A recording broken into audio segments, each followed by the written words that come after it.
Hello, everybody. This is Elisha Keating from wisdomseekers.net. We are a really good group of readers, and if you've caught the interactives, you know we're really good because you've seen the results. Go check us out if you haven't. And this is for the week of May 19th, 2019 to May 25th. 3/4 of the way through the month already. And let's see what the energy has to say for us this week. And the first card I pulled was Daydreams and Decisions. And people have been told all their lives, don't daydream. But the truth is, we need to, because that's how we envision our future. That's how we figure out what we want. Because we daydream what we want, and they might even daydream how we're going to reach it. So daydreams and decisions, because you have to make a decision one way or the other. Without the decision, you haven't got the forward motion. But with the daydreams give us the direction that we want in our lives. So the first card is, I spend a lot of time building jewelry, so I have old pieces of copper around.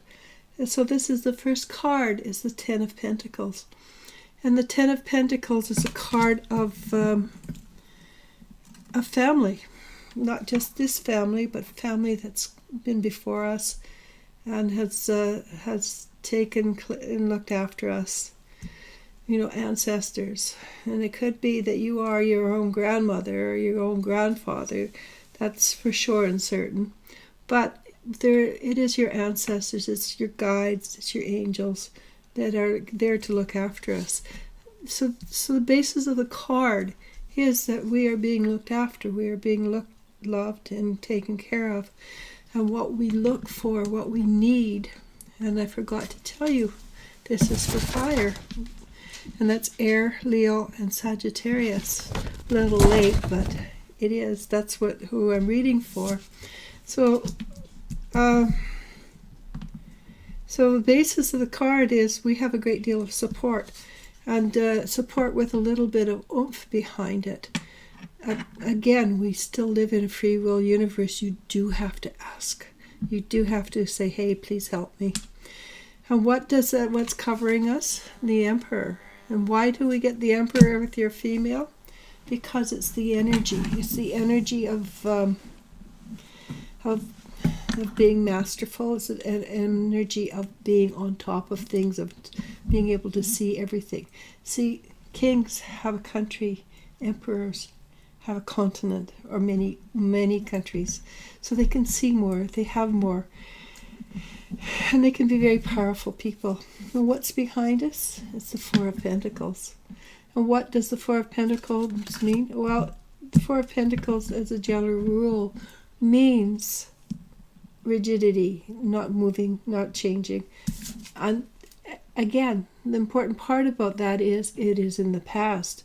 It's not what is affecting you. It has affected you. And it is probably part of what is affecting you because you no longer choose to be rigid. You choose to be moving forward. So yes, it affects you in that it shows you how to move forward. And what's just below us? The Hierophant. And what does the Hierophant do? The Hierophant is a teacher. A teacher teaches. More knowledge gives you healing. So my Hierophant is actually a healing card. The Chiron from mythology, actually, the wounded centaur who went around the world trying to heal himself, but in the process learned many things about healing others. And so he healed many, many people, just not himself. In this case, though, we are healing ourselves. And what's directly in front of us? The Ace of Wands. And the Ace of Wands is a really good card, of course. All the aces seem to be good cards. This is, again, support from on high, which we already know. But it's also, it's illumination, but it's also burning away that which no longer is necessarily, so new growth can come up. New things can happen in your life. And new beginnings have given us many opportunities to create change in our life. And right now, it's not a choice so much as a necessity. We are moving from a heavy dimension into a lighter dimension or vibration. We can't take that stuff with us. Can't take the hard energy with us, the heavy dross. So we're letting it go, and that's why we're healing. That's why we're becoming so powerful. That's why we're getting rid of rigidity, because we are moving forward into a powerful time. And then what does that take us to? The Queen of Wands. And the Queen of Wands has an energy. It's the cycle. Again, a cycle ending is a cycle beginning. And it has been for a great many people for the last couple of weeks. The cycle has ended, but the new one hasn't begun. So we've had our feet in both camps, the old and the new. The new cycle is beginning. And which means that in the Ten of Swords, is that all the stuff that has been, which I've already said, the stuff that's been holding us back, the knives in our back, etc., are falling out. And they're in the past, along with the rigidity. They're in the past. And we're moving into a new illumination. And what will that bring us? The Ten of Cups. What is that? It's a mature form of happiness and joy. And of course, moving from one energy to another does, and we have been uplifted because we've understood, because we've learned, because we've chosen to be grown up. So of course it's more mature form of energy. And the last card is the Chariot. The Chariot is a card of balance, staying in balance. And it's not that you have to stay in balance, because you don't have to stay in balance. It's when you come out of balance, how do you react? How long does it take you to move back into balance? And also keep on doing what you're doing, the way you're doing it, slowly, steadfast. It's a recommended way with spiritual movement, because if you move too fast, then you have to go back and pick up the pieces where you missed something. So go forward steadily and in balance as much as possible. And one of the things that is highly important at this moment is grounding. And grounding to the Mother Earth, because we also want to uplift her and move her forward. Okay, so we have daydreams and decisions. And yes, now is the time for the daydreams, and it's also time for the decisions. But what do we want to do when we get to the other side? We want to rebuild. And why do we want to rebuild? Well, the old regime is broken.